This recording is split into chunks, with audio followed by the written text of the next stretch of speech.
ঈদ মুবারক, ঈদ মুবারক। দেশ এবং দেশের বাইরে থেকে যারা আমার ভিডিওটি দেখছেন তাদেরকে ঈদের অসংখ্য অসংখ্য শুভেচ্ছা। আসসালামু আলাইকুম, কেমন আছেন আপনারা? আজকে আপনাদের সাথে শেয়ার করছি আমার বোরিং ঈদ ডে। চাঁদ রাতে আমার মনটা বেশ খারাপ ছিল, কারণ আমার দর্জি আমার একটা ড্রেসও সে মেক করতে পারে নাই, চাঁদ রাতে দেওয়ার কথা ছিল। এরপর কোনো মতে নিজেকে কন্ট্রোল করলাম, করে সোজা রাত 12টার সময় কিচেনে যেয়ে একা একা সব কিছু রান্নাবান্না সামলে নিচ্ছিলাম। মানে গরুর মাংসটা আজকে কষায় রাখবো, যেন সকালে আমার খুব বেশি একটা ঝামেলা পোহাতে না হয়। আর এই যে সাফওয়ান বাবু, তখন বাজে রাত 1টা, চাঁদ রাতের দিন। সে আমাকে সঙ্গ দিচ্ছিল, আমি তাকে নিয়ে নিয়ে সবগুলো কাজ করছিলাম। আমার হেল্পিং হ্যান্ড 10 দিনের জন্য সে গ্রামের বাড়িতে গিয়েছে, এখন একাই সব সামলাতে হচ্ছে। আর এদিকে আমি দুধ গরম করে নিচ্ছিলাম, সেমাই রান্না করব। আর এটা ছিল হচ্ছে ঈদের দিন সকালে।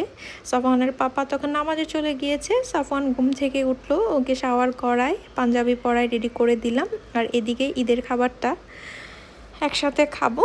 সে নামাজ পড়ে এসেছে, তো আমাকে সে খাবার বেড়ে দিচ্ছিল।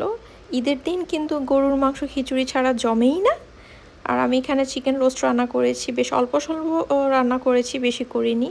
টানা 1 মাস রোজা রাখার পর এত খাবার আমরা খেতে পারবো না। আর এই যে ইয়ামি ইয়ামি ডেজার্ট, তো আমি অল্প স্বল্পই সব কিছু করেছি, বেশি খাওয়া হবে না। আর এই যে ফুচকা, চটপটি, চিকেন রোস্ট সাফওয়ানের অনেক বেশি পছন্দ, আমারও পছন্দ। তবে বাসা থেকে এত বেশি ফোন দিচ্ছিল আমার বাপের বাড়ি থেকে, আমার মা, আমার ভাই, ভাইয়ের বউ যাওয়ার জন্য। আমার সব কাজিনরা কিন্তু এবার বাবার বাড়িতে ঈদ করেছে, তো ওরাও আমাকে কল দিচ্ছিল, ভার্চুয়ালি সবার সাথে কানেক্টেড ছিলাম, ফোনে কথা হচ্ছিল, ভিডিও কলে। তো এই যে আমার রান্না টান্না প্রায় শেষ, তখন বাজে সকাল 8টা ঈদের দিন। আর এই যে দেখেন, আমরা যখন বসে বসে খাচ্ছিলাম, আমার দুষ্ট ছেলেটা ডাইনিংয়ের উপর উঠে যায়। তো সাফওয়ান বাবুকে নিয়ে এই ছিল আমাদের ঈদের দিন। এরপর বেশ লম্বা একটা ঘুম দিয়েছি আমরা, এক ঘুমে একদম আমাদের সন্ধ্যা হয়ে গিয়েছে। শরীরটা এত বেশি মানে এনার্জি পাচ্ছিলাম না, ওইদিকে তো রাতে ঘুমাতে পারিনি।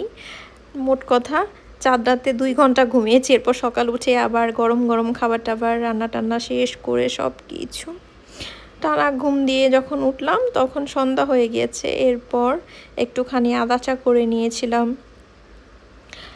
তো স্পেশাল দিনগুলোতে কিন্তু একটু লাইটিং করলে বেশ ভালো লাগে। আমিও আমার রুমটাকে একটা ঈদ ভাইব দেওয়ার জন্য লাইটগুলো অন করে দিয়েছিলাম। আর এই যে দেখেন, রাস্তায় অনেক বেশি ক্রাউড ছিল, মানুষজন এত বেশি ছিল। তখন ওই যে দেখা যাচ্ছে গাড়ি তো একটার পর একটা যাচ্ছে আসছে, জায়গাটা পুরো একদম গাড়ির আলোতে আলোকিত হয়ে গিয়েছে। তো সাফওয়ানও লাইটিংগুলো খুব বেশ এনজয় করছে। আর আমি এদিকে চা করে নিচ্ছিলাম, মুভি দেখবো, একটা চা খাবো।